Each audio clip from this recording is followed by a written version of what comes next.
Hey Vault Hunters! Recently Mitsu and I had a chance to take Borderlands 3 for a spin using the new and improved Mayhem 2.0 modifiers. In this video, you'll get a more in-depth look at this awesome new feature and get to see our reactions to it. Let's take a look.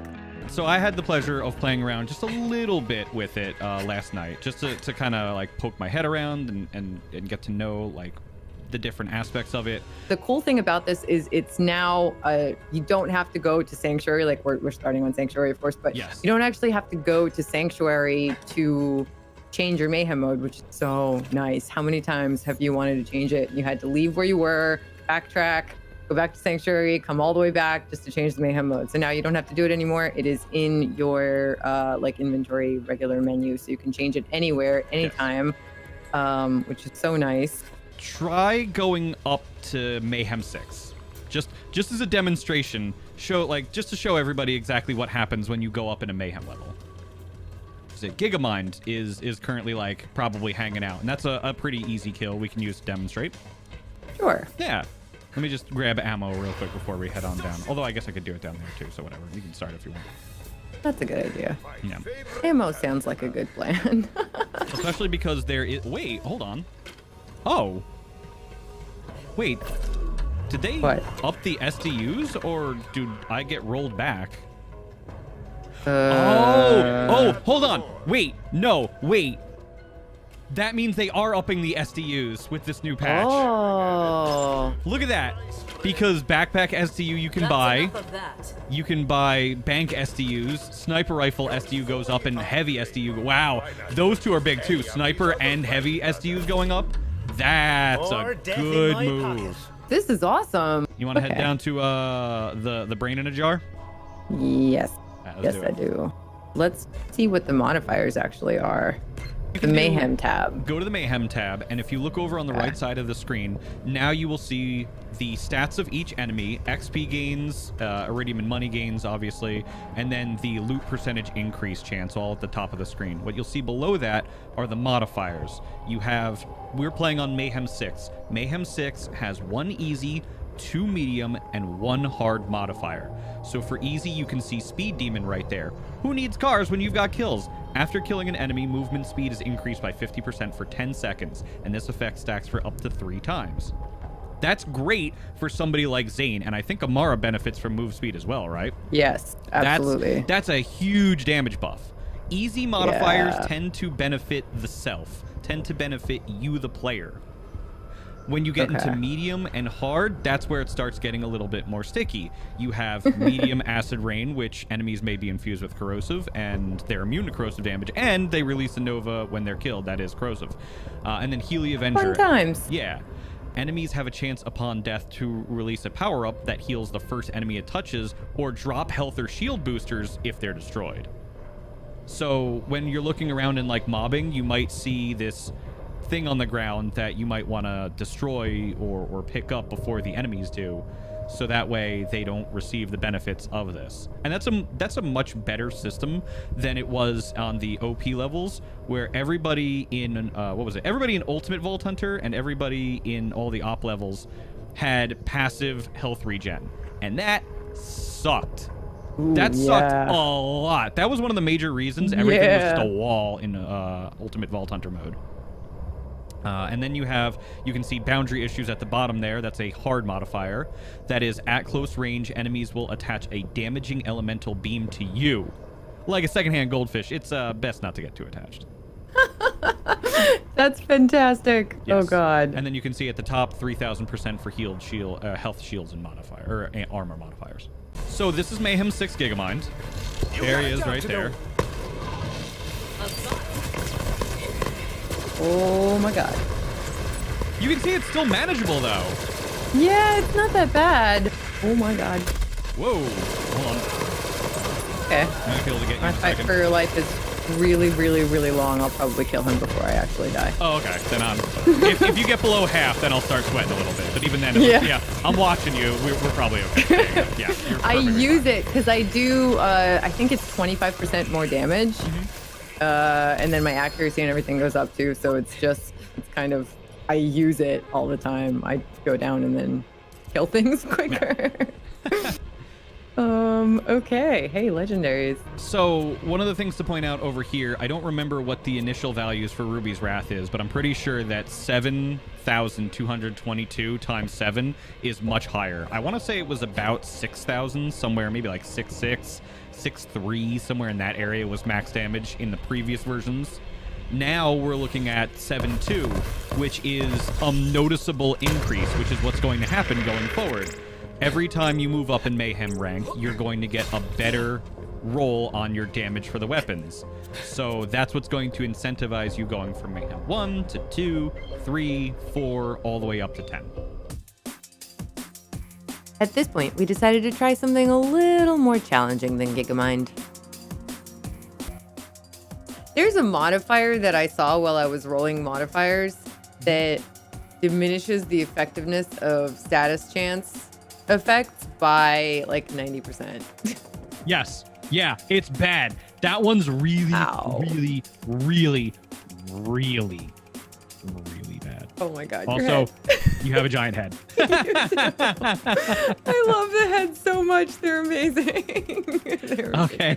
All right. Mayhem mode, Molly 1 takedown. We're on level 6, which is the new level that drops new items and weapons.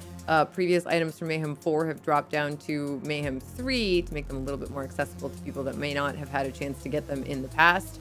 Mayhem 4 difficulty seems to be similar to the old Mayhem 4 difficulty. Mayhem 6 is definitely a step beyond.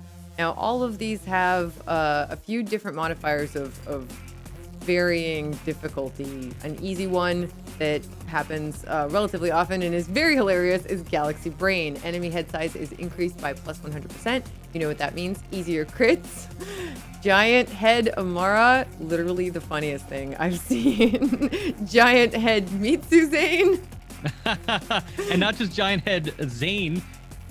Giant head clone. Yeah, giant head clone. Oh my god, it's so good. It's so good. It's actually incredible. But okay, totally radical. Enemies may be infused with radiation. Infused enemies are immune to radiation damage and release a radiation nova when killed. I'm using a radiation anarchy. Shoot. Floor is lava. Motion is lotion. While in combat, standing still will cause an incendiary damaging pool to form underneath you. Fun times. You really have to move a lot. It seems like to combat this, basically, you know, just strafe aiming is not going to be enough. You have to jump or move consistently a lot. If you stand still for a second, you're gonna burn. Hard. Boundary issues. At close range, enemies will attach a damaging elemental beam to you, like a secondhand goldfish. It's better to not get too attached. Mm-hmm. I'm gonna have a very hard time. My build is not really accommodating of this madness. There we go. Oh, there's one of the radiation ones. Oh, I see it now. Okay, I get it. Some of the ones that are immune are the ones with the, they have like circle swirlies around them that just literally say immune the whole time. So those are the ones that you can just avoid if you're going to be doing radiation damage. And then like light them up later or have somebody who's a little bit more specialized to take care of it instead. Okay. Well, these war dogs can, they can get bent. Is probably the nicest way to go about saying that. Oh that was my really god. just now. Those dogs are definitely the bane of my existence. Oh, immune. Great. Hold on. That's right. I've got a lob for that.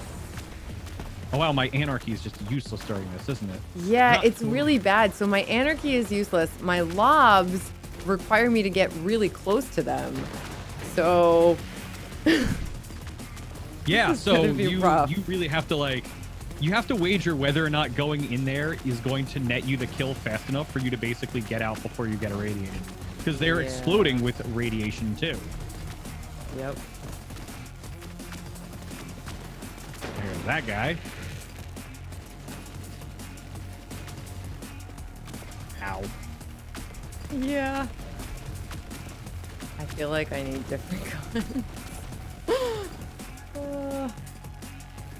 Yeah, I mean that's the fun of this. Like, it's forcing you to think outside of your comfort zones and be like, all right, there are some new guns out there that maybe I need to make friends with.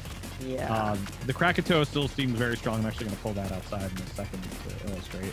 I mean, I think it super depends on the modifiers too. Like if we didn't have that that super hard modifier of the energy beams connecting you when you're close to them, Yeah. it would be fine, but that is definitely hurting me. I agree 100%. Oh, thank God there's no modifier right now, because there is another modifier. I don't know if you read it. There's one where if you're in fight for life, you go down, you die. Yes. Oh my God. That one is absolute murder. You literally have no fight for your life, which I'm currently using. Oh God. And I have the wrong shield on. I forgot that I have the wrong shield on. You should be good. Kraken died? Yeah. Okay. Thank God they made that change in this game too, where you can just tag something when it's dying and you just get up instead of having to get res even afterwards too. Oh my God. Oh boy. Oh, I'm gonna die. Oh God, I might die too. No! I don't want to re-roll these. Jeez. Hold on. No, we're good. We're good. Oh, but you have to sit out now, don't you? I do. You don't come back until after the Valkyries, do you? Yeah, so... Dang. Molly 1 takedown is going to be really rough. You have to come in super prepared. Super prepared for the modifiers that you're facing, because the payment for not being properly prepared is steep. Yes. Jeez. Luckily, re-rolling is quite easy. Very easy. All you have to do is hit one key and it re-rolls your modifiers for you until you find a set that you like, and then you hit apply. So you'll only have a loading screen once you hit apply, and it will reload you back to the last spawn point that you were next to, which is right where we're standing. So re-roll as many times as you want until you get modifiers you're happy with, and then you'll have one load screen, which is a really nice, elegant way for them to do this. I really like it. So we re-rolled, and then Mitsu took pity on me. Is a good gun that you may be very familiar with. Oh my God. Yes. Thank you so much. You're very welcome. That's awesome. Man, this is so much better. Yeah, but you know what? That's a great point to illustrate how important it is to take these mayhem levels like one at a time or two at a time. Yeah. Because you were using weapons that might have been, if we say Mayhem 4, that were Mayhem 4, we're on Mayhem 6, and your weapons were struggling. The struggle continued, but we had an absolute blast with it and can't wait to enjoy all that Mayhem 2.0 has to offer with you all. Be sure to tell us what you think during the next Bordercast episode. We film live every Thursday at 4 p.m. Eastern, and you can join the chat on the official Borderlands Twitch. Until then, we'll see you in the next video.